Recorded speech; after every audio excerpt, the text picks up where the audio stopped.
Let this circle represent $1 million. This is what $10 million would look like. This is what $100 million would look like. And this is what $1 billion would look like.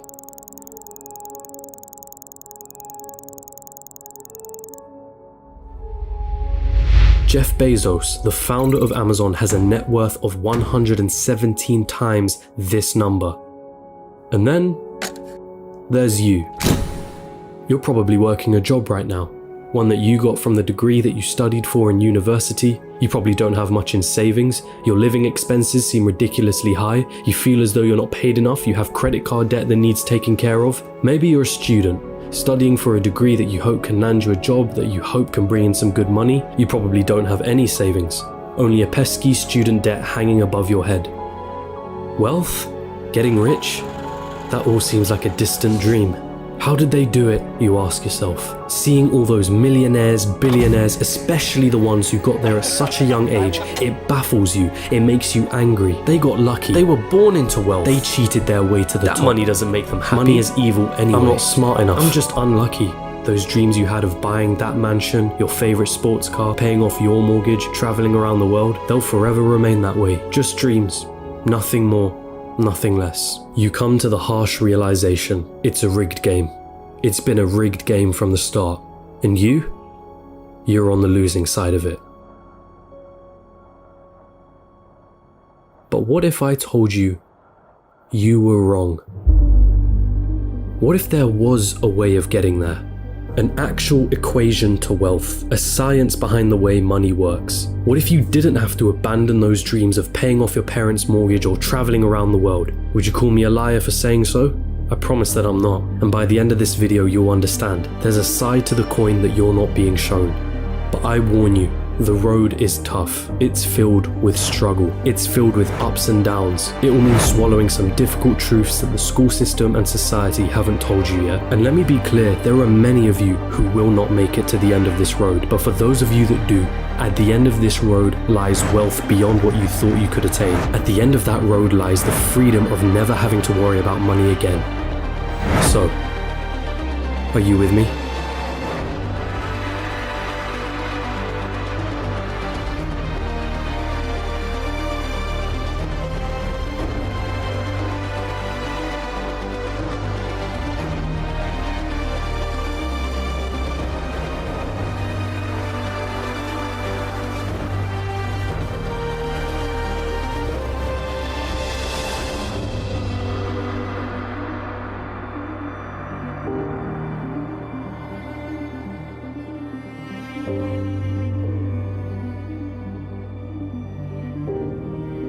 Still with me?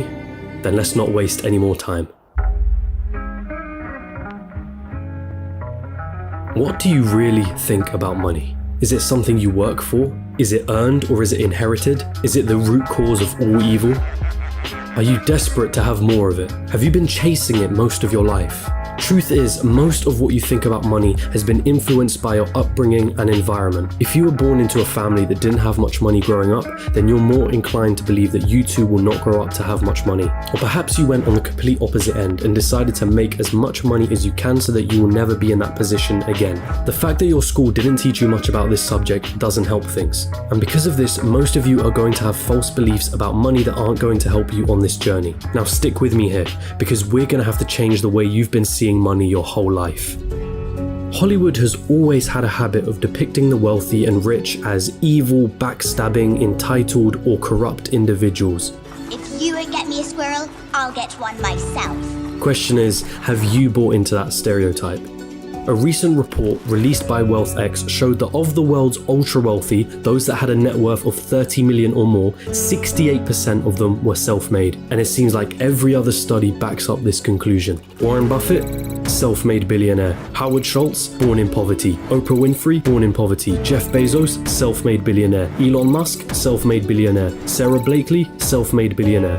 What is it that these people know that you don't? Truth is, your equation is all wrong. Here's the two-dimensional equation that you've been taught. Money equals salary earned from a job. Past a certain point, the prospect of getting a job becomes the sole purpose of your education. So what's wrong with that, you ask? I'm gonna assume that if you're watching this, you want to make money, a lot of it, and in as short amount of time as possible. If that is your goal, then this equation for generating money will never get you there. We all have one precious resource, the most important resource of all, and once it's gone, there's no way of getting it back. That resource is time. In a standard job, the amount of money you earn is dependent on the amount of time you put into that job. If you earned $20 an hour and worked 40 hours a week, it would take you nearly 24 years to reach a total of $1 million.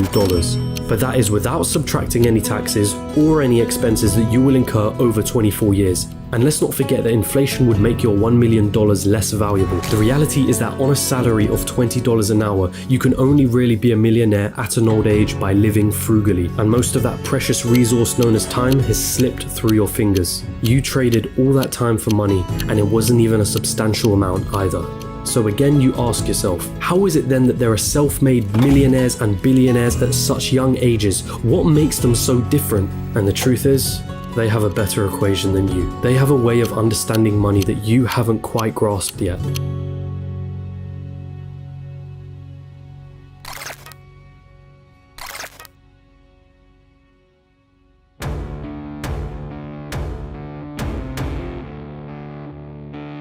Pay very close attention now. Stop chasing money. In a capitalist society, the rules of the game are as follows. You are paid in proportion to the perceived value that you have. And the people that perceive your value, they are the market, the consumers of the economy. The market is you, your friends, your family, your neighbors, your country. People complain that football players are overpaid, but for players to be paid millions, there has to be a market for the football industry in the first place. People have to see the value in football in the first place for them to want to spend money on matches and merchandise. And if the market has a high demand for football, guess what happens to the players who are at the top of their game? They are paid generously for it. It's not about how hard you work. The cleaner that's sweating and tiring himself out every day is paid far less than the accountant sitting behind a desk. Why? Because the market perceives the value of what the cleaner does to be far less than the accountant. As harsh as it may sound, the cleaner can be replaced by anybody. It isn't difficult to learn how to do his job, and therefore the market will not pay him more than the accountant, the guy who spent years studying numbers, the guy who has saved his clients thousands on their taxes. But even so, we just discussed how getting a job isn't the right equation to amassing a great amount of wealth in a shorter period of time. So then how can we increase our perceived value? What is it about people like Elon Musk or Jeff Bezos that makes their perceived value so high? The first step to this equation of wealth is quite simple. If you want money, solve problems. If you take a second to digest this statement, you'll realize that just about all money runs from this basic premise. If it solves a problem, money will be thrown at it. If it's $1 million problem, then the solution will make you millions. If it's $1 billion problem, then the solution will make you billions. Think about all the problems that a site like Amazon solves. The hassle of going to a store, the hassle of having to wait weeks for a delivery, cheaper prices, and so on. Not to mention all the other companies that Amazon owns and the problems that those companies solve. Jeff Bezos helped solve $1 billion problem and was rewarded favorably for doing so. I see what you did. If you've been chasing money, then you've been doing it all wrong. It sounds almost paradoxical, but if you want money, it isn't money that you should be looking for. You should be looking for problems, and more importantly, solutions to those problems. And once you've found that solution, make a business around it. Wait, so that's it? Just solve problems and money will appear? So I'm gonna have to create the next Amazon for me to be rich, or the next Facebook or Google? You've gotta be kidding me, right? I don't even know how to code. I don't even have the money to start something of that scale. Hold on. You're once more going into old patterns of thinking. Start with a problem. Always start with a problem. Listen to the market around you. What are people saying they don't like? What are people saying they wish existed? What are people saying frustrates them? What do people think is incredibly inconvenient? Is that a problem that you can solve? And also, is it a problem that is worth solving?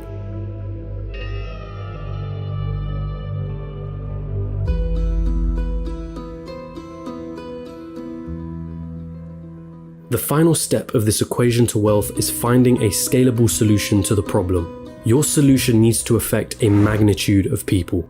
Starting a restaurant? That's not scalable. You're constrained to the local area and the footfall of that area. But a franchise? Now that's more scalable. Is your solution a piece of software? Then that means once that software has been built, you can scale it infinitely online without needing to worry about things like production or shipping costs, as it's all done virtually. Good luck finding infinite scale with a job. But be careful, does your solution require your time to generate money? Let's say you were a yoga teacher that charged $100 per hour. Congratulations, you only made yourself another job disguised as a business. There's only a certain amount of lessons that you can feasibly do in one day, and therefore your income is time-bound. But if you created an online yoga class that ran 24/7 with lessons you only had to create once, now that is scalable. Scaling your solution is critical here, so do not get lost on this point. Automation also plays an important role. Systems and processes will keep your business running like a smooth machine if implemented properly. If there is something in your business that you can outsource to somebody else or hire an employee to do it for you, assuming it financially makes sense for you to do so, then do it. Tasking yourself with everything is a bad thing. As much as you may think you're the best, there's someone out there that can do a better job than you. Once you've found a solution, it's your job to make sure that solution can be accessed by everyone in your market. It's not about your ego, and it's not about what you're passionate about. The market doesn't care about your passions. So now that you have your profitable business running with the right systems and processes in place, it's time to move on and reap what you sowed.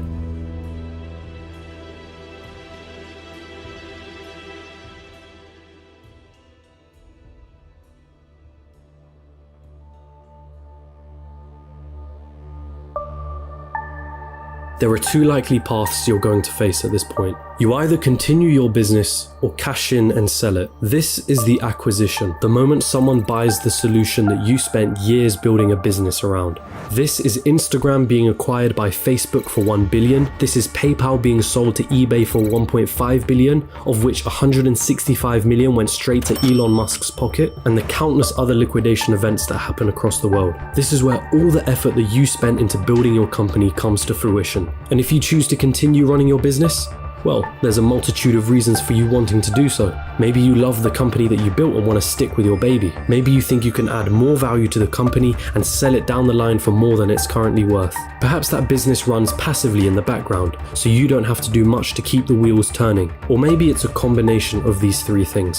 Either way, you did it. You solved a problem that the market wanted solving, and it rewarded you favorably for doing so. And so now I ask you, what was it all for anyway?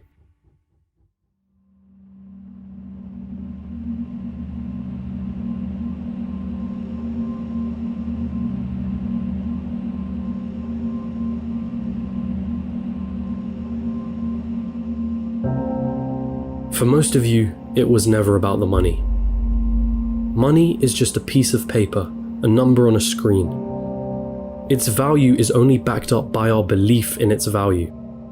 From the very start, this was never about the money. Paying off the mortgage, buying your dream car, traveling around the world, never having to worry about your financial situation, it's the freedom that you were looking for. Your destination wasn't anything monetary related. It was a feeling, a sensation, the ability to do what you want whenever you wanted without ever having to cast a thought towards, can I afford this? Have I used up all my holidays for the year? How am I going to pay the rent? Will I be able to live off my pension? What dreams will I have to sacrifice because I can't afford to pursue them? The most important lesson from this video was never about the nature of money. It was about the one valuable resource that we all have, the one resource we will never be able to reclaim: time. Is giving up a large chunk of your time towards a job that you probably don't like worth it? Is your life settled on working, coming home, watching the telly, sleeping, waking up the next day, and repeating the same cycle till you retire? How many more hours of your life do you let slip through because of this pattern? Or perhaps you're fine with that reality. Perhaps you have no other choice but to follow that path for the time being. And if that's the case, there's nothing to worry about. The most you got from this video was a little entertainment and maybe a change in perspective. But there are those of you that understand the other side. Those of you that have the desire to never need to worry about money ever again. And so I feel the need to remind you, stop chasing money. Chase problems and find the solution to those problems. This is the equation through which all money is found. If you desire liberty through never needing to worry about money ever again, then let solving problems be the meaningful struggle in your life. Does it mean you'll be happy at the end of the road? Does it mean you'll feel fulfilled? Only you can answer that question. But if your struggle is meaningful, then perhaps it's worth pursuing.